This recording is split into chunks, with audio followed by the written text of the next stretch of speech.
Você sabia que está em fase de conclusão um plano estratégico para transformar a região norte do Espírito Santo em um dos principais polos logísticos do Brasil? Quem vai falar sobre esse assunto conosco é o secretário de Desenvolvimento do Espírito Santo, Sérgio Vidigal. Secretário, obrigada por estar aqui nos estúdios da AS Brasil para conversar com a gente e explicar melhor esse projeto do Parque Log. O Parque Log foi lançado em setembro do ano passado, de 2024, e o primeiro passo para efetivar essa plataforma logística seria a efetivação de um plano estratégico. Em que pé está essa situação, secretário? Primeiro, quero aqui comentar você que também é um privilégio estar aqui na AS Brasil, mas eu queria lembrar que como surgiu a ideia do Parque Log, né? O Parque Log surgiu a ideia após a implantação, o início da implantação do novo porto de Metame, porque a região de Aracruz vai ficar com o maior complexo portuário do estado, né? E um dos maiores do país, até porque o maior calado do litoral brasileiro vai ser exatamente no Metame. E a partir daí, o que se enxergou? Aracruz é um município que tem 70% da sua área comprometida, 40% pertence a Suzano e 30% são áreas indígenas. E todo mundo sabe que esses portos precisam de uma retroárea muito grande. E aí começou a desenvolver, na verdade, um parque logístico para ser a retroárea desse novo porto, apesar que já está lá tendo gestão o Portocel, que inclusive agora não faz somente a gestão da exportação de celulose, mas também de outros produtos. Recentemente nós recebemos 6.500 veículos da China, do BYD, que foi exatamente, chegou através do Portocel. E agora tem o Porto do Riacho, que a Verport está fazendo a gestão. É bom lembrar que o Espírito Santo é o único estado que tem portos com gestão privada, né? É o nosso estado, que foi feita uma concessão, e a partir daí entendeu-se a necessidade de uma área muito do entorno. E foi elencado alguns municípios para poder ser de fato essa área. E foi elencado a Serra, Fundão, João Neiva, Ibiraçu, Soretama, Linhares e Colatina, e evidentemente Aracruz, porque é bom lembrar também que junto com o Porto de Metame vai ser implementado também em Aracruz uma ZPE, uma zona de processamento de exportação de aproximadamente 500 mil metros quadrados, né? Então ele foi pensado exatamente nisso, né? Preocupado realmente onde prepara a retroárea, onde fica uma área que não dá esse problema com a área urbana, né? Com vias específicas, né? Já que a atividade portuária nossa, 70% dela é feito através do transporte rodoviário. E foi definido, o estudo começou a ser feito, agora foi feito um planejamento estratégico e estamos na fase final, que é na fase da execução do planejamento, né, que tem ações de curto, médio e longo prazo. É bom lembrar que no Parque Log tem áreas que não pertencem à área da Sudene, e também tem municípios que pertencem à área da Sudene. Isso também passa a ser um atrativo muito importante na atração de novos investimentos para essa região. E o que esse planejamento prevê, secretário?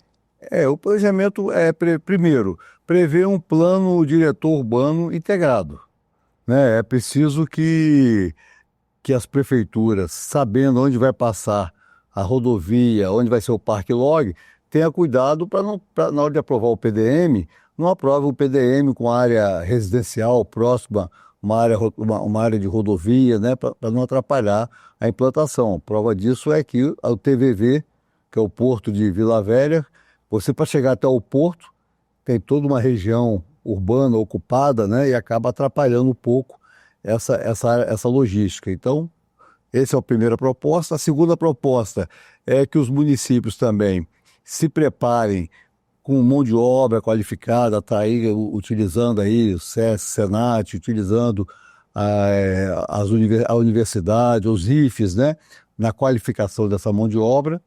E junto com isso, o governo do estado também está fazendo uma infraestrutura importante de algumas novas rodovias, né, estaduais, né? Tem várias rodovias estaduais, umas já iniciaram, por exemplo, tem uma que já está, a que liga Jacaraípe, Nova Almeida, ela está basicamente pronta e agora vai ligar Nova Almeida até a ponte do Piraquiaçu.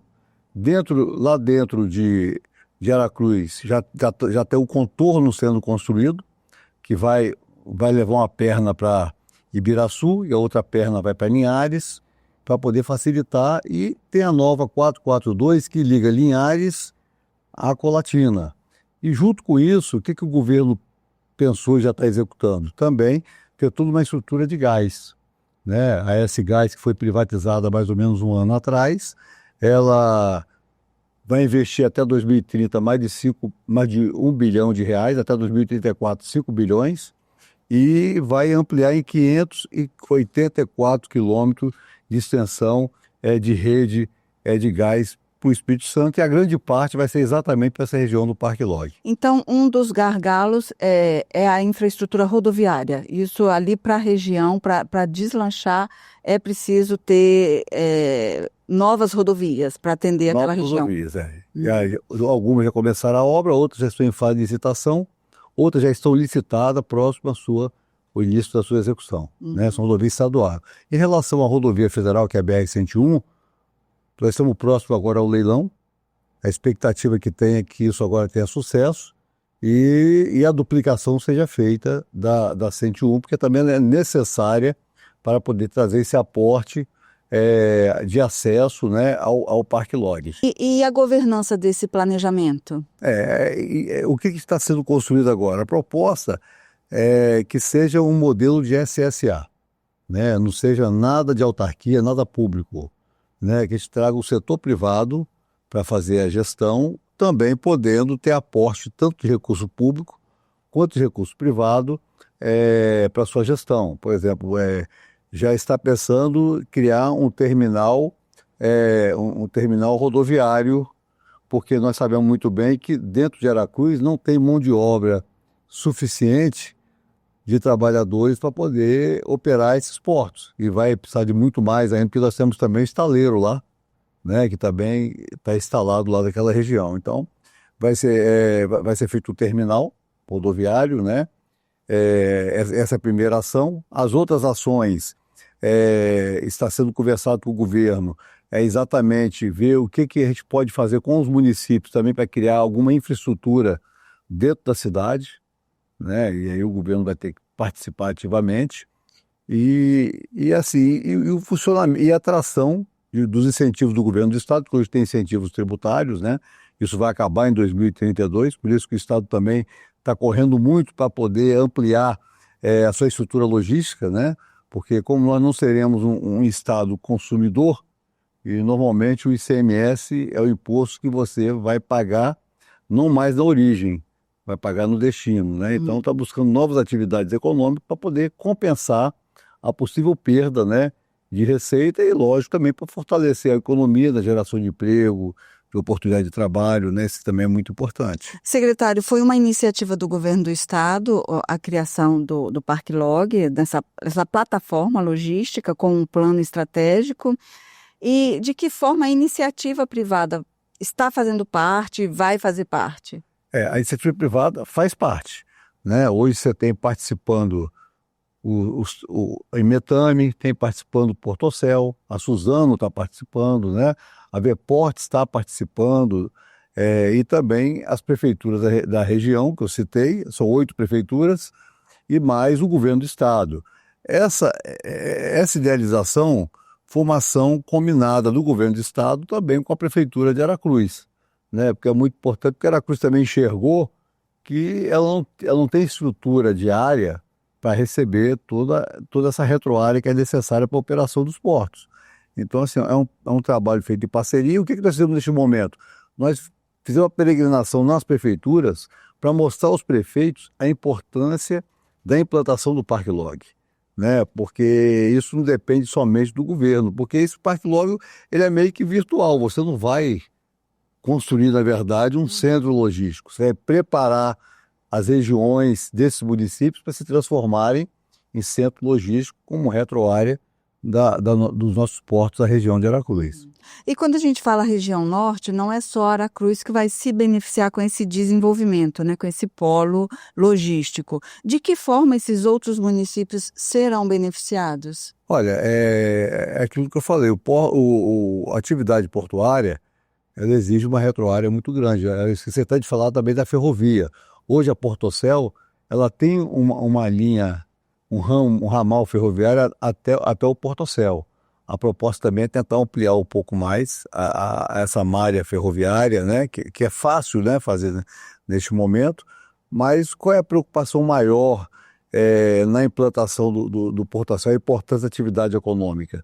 É que esses municípios poderão, na verdade, uns têm algumas atrações especiais, pode ser que algum desses municípios não seja um município que será muito forte na área logística, mas pode ser forte na área turística, né? Porque você vai ter uma circulação muito grande de pessoas, vai migrar muitas famílias para morar naquela região também, na operação, né? E lembrando assim, a região norte, nós temos a área da Sudene, é um grande atrativo, porque com a reforma tributária, o incentivo federal ele será mantido.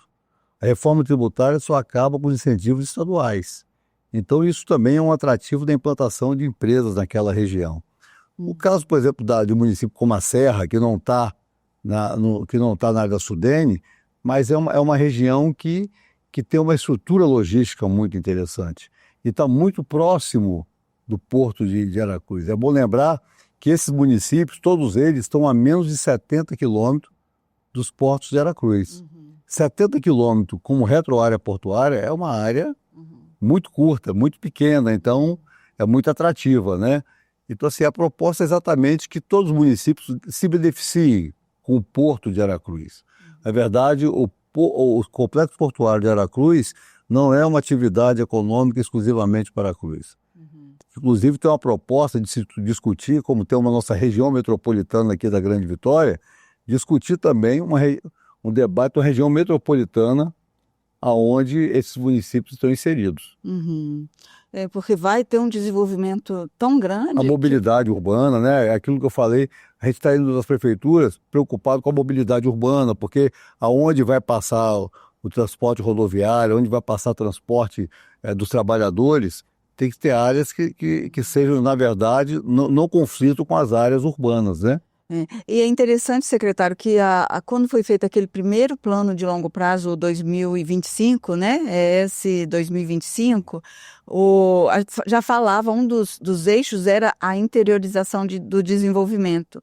E hoje, parecia uma coisa distante, hoje a gente está vendo que realmente o desenvolvimento ele não está concentrado mais na região metropolitana da Grande Vitória. Exatamente. E agora o nosso desafio novo, né, é levar desenvolvimento para o sul do estado. Né, porque o norte do estado, né, com essa atividade portuária, com a área da Sudene, tudo isso facilitou a atração de empresas, né?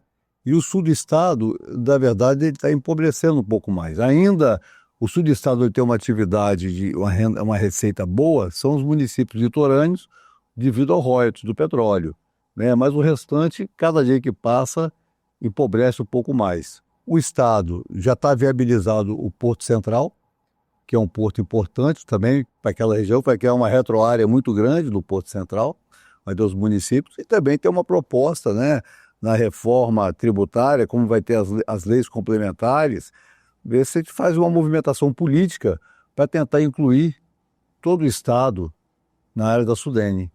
Né? Então o governo do estado, o governo também começou a trabalhar a implantação de polos empresariais na região sul do estado, né, criando incentivos maiores, inclusive, na implantação. Então, assim, a proposta do governo é exatamente essa mesmo, descentralizar o crescimento econômico do Espírito Santo. Essa possibilidade de inserir a região sul na Sudene, ela depende de quê?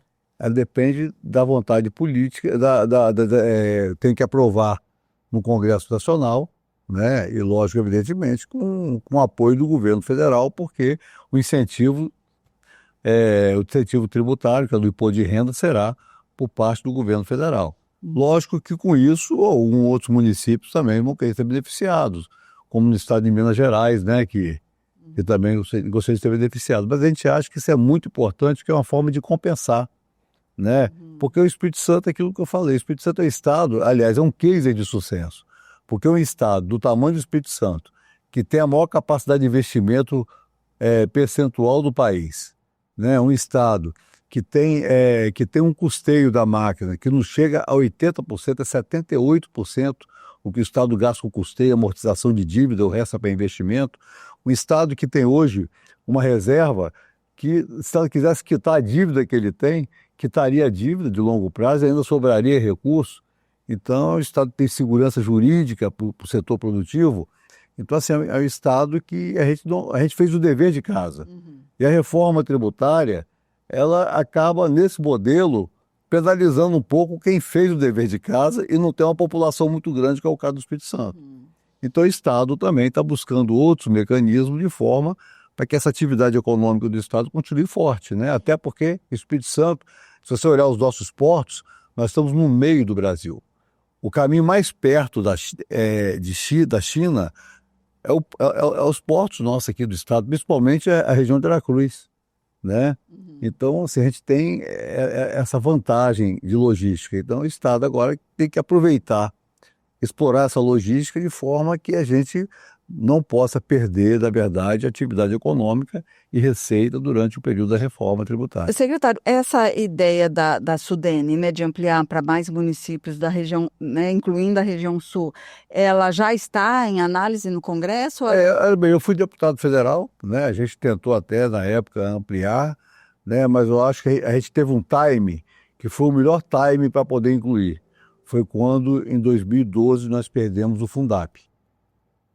A gente sabia que a briga contra São Paulo é uma briga inglória, né? E aí, quando perdemos o Fundap, era o momento ideal, né? Eu acho que nós perdemos um pouco esse time.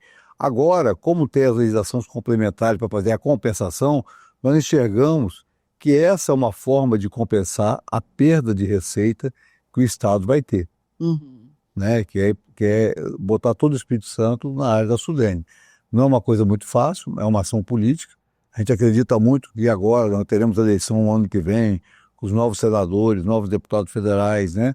A gente possa realmente fazer um movimento, né, mais organizado, mais sintonizado nesse aspecto, né? Até porque a gente tem muita expectativa que a gente possa ter um quadro no Senado de pessoas qualificadas, né? Para poder fazer esse debate, que até porque o nosso debate hoje legislativo está um debate muito raso, né? Ele acaba perdendo em relação... E as decisões do Brasil, o Senado tem o mesmo peso da Câmara.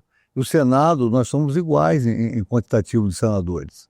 Né? Na Câmara, não. Na Câmara nós temos 10 deputados federais, né? Enquanto São Paulo tem 70. Né? Mas, então, assim, eu acho que o local ideal é lá. Né? As leis complementares sairão de lá. Então, não é uma decisão rápida, mas já está no radar, né? Como a reforma, ela, na verdade, ela entra em prática em 32, nós temos um prazo aí para poder ampliar o debate. Né? E, secretário, o senhor está aí há 3 meses na Secretaria de Desenvolvimento do Estado. Como é que está sendo essa experiência e de que forma o senhor percebe que o Espírito Santo pode atrair mais investimentos? Olha, eu estou na Serra já tem um bom tempo, né? E lógico, a Serra é a região, né? É o município que tem o maior número de empresas instaladas, né? O setor de logística, por exemplo, né? O setor atacadista, 70% está concentrado na cidade. A gente observava o crescimento da cidade ao longo do tempo. Quando eu cheguei na secretaria, o crescimento não está somente na Serra, é no estado inteiro. O governo do estado criou incentivos tributários, incentivos fiscais, essa segurança jurídica, né, a infraestrutura que o estado vai levando para todo o Espírito Santo, né, com novas rodovias, com novas ligações, com revitalização de rodovia, com melhorias também de investimento dos municípios. É bom lembrar que o governo do estado hoje saiu recentemente uma matéria mostrando o nível de investimento do Brasil. Estado, municípios e União. A União é que menos investe. Depois são os municípios e terceiro é o Estado. No Espírito Santo é inverso. No Espírito Santo o primeiro é o Estado, o segundo é os municípios e terceiro é a União. Então o Estado também não somente fez estrada, mas construiu escola, unidade de saúde, CRAS, né? De forma também que cria toda uma estrutura para poder receber essa população, né? E essa nova atividade econômica. Então, assim, eu estou impressionado positivamente pela dinamicidade que o Estado tem e, assim, e pelo quantitativo de empresas que têm interesse em se instalar no Espírito Santo, né? Isso é uma coisa muito interessante e, lógico, tudo isso é um trabalho de credibilidade, né? Lógico que nada acontece da noite para o dia. Eu acho que o Estado de 2003 para cá, ele virou uma chave, passou por uma nova fase. Isso acabou trazendo estabilidade, né? Segurança jurídica para os investidores, né? E, consequente também, a boa aplicação dos recursos públicos para a população. Uhum. E de investimento, de atração de empresas, tem alguém chegando no estado? Tem algum grupo forte aí sondando? Tem muita gente chegando. Que área? Algumas a gente não divulga muito porque está ainda em fase, né, de discussão, mas tem em todas as áreas, na área de energia, né, tem agora mesmo com a divulgação do investimento da ArcelorMittal no LTF, né? Tem muita expectativa do investimento, né? Tem muitas empresas na área de inovação também querendo se instalar no Espírito Santo, né? Porque é um estado com muita segurança jurídica e com muito equilíbrio fiscal, né? Isso dá muita tranquilidade ao investidor. E sem contar que a redução da burocracia, né? Para você ter uma ideia, hoje, a instalação das empresas hoje foi criado na Secretaria de Desenvolvimento Econômico uma comissão específica que esses projetos, ao chegarem no IEMA, eles tenham prioridades para serem licenciados. Ele não entra daquela fila imensa que está lá. Isso facilita muito o setor produtivo, né? Os municípios também acabaram também se atualizando muito. Hoje, o licenciamento ambiental, muitos municípios ampliou muito a sua autonomia de licenciamento ambiental. Então, eu falo que o Estado é um Estado que trabalha integrado, né? A relação do governador com os prefeitos é muito boa, a relação do governador com o setor produtivo do governo do Estado é muito boa, a relação dos poderes constituídos, Tribunal de Justiça, Ministério Público, Governo do Estado, também são muito bem integradas, né? Então, assim, é um Estado que todo mundo joga junto, né? Eu creio que talvez eu estou na vida pública já tenho um pouquinho de tempo, né?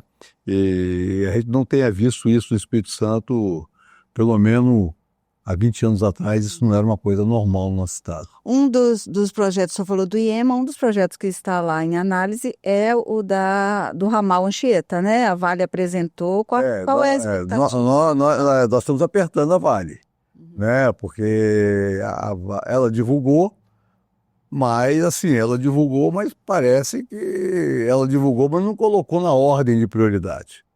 Né? Recentemente o governador recebeu o CEO da Vale, né? E conversamos lá junto com o nosso vice-governador, que o Ricardo foi secretário de desenvolvimento, e eu não poderia deixar aqui de registrar que ele fez um belo trabalho na Secretaria de Desenvolvimento, né? Muitos frutos que ele está colhendo também foi o fruto do trabalho que ele executou naquela secretaria, né? E aí a reunião foi uma reunião dura e a gente está pressionando, porque para a gente não adianta fazer a 118, que liga o Sul ao Ubu, se nós não tivermos que liga o Ubu, né? Aqui a Cariacica. Sim. Né? Então, a Vitória Minas. A Vale... Mas essa documentação, os estudos foram entregues? Não, eles pediram licenciamento lá atrás, mas não entregaram estudo. Agora estou falando que o valor que ele estimava era aplicar 2 bilhões e 700. Eles acham que vai ficar por mais de 10 bilhões esse ramal, né? E aí eles estão querendo meio que empurrar um pouquinho esse debate.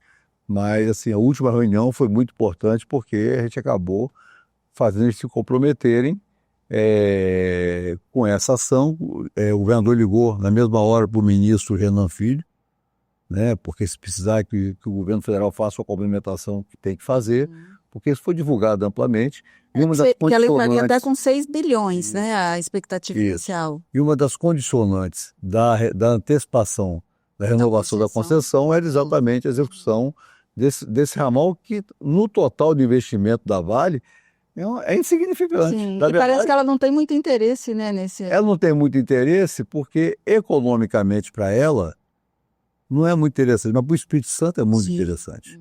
Né? Para ela, talvez não seja, que ela vai operar muito pouco de Cariacica para Ubu. Mas para nós, o Espírito Santo é muito interessante, porque a gente está imaginando o Porto Central lá funcionando e essa linha 118 vindo Ligando do Atu. Minas, já ligando, né? Exatamente. Secretário, obrigada por participar aqui com a gente da S Brasil Entrevista. Vamos continuar ouvindo a sua área, falando desse Parque Log, né, desse desenvolvimento para a região norte. Eu que agradeço, estou à disposição também. Né? A gente está aprendendo, mas né, a gente vai socializando um pouco aquilo que a gente vai aprendendo lá com os nossos colaboradores. Para saber mais sobre esse e outros assuntos, acesse esbrasil.com.br.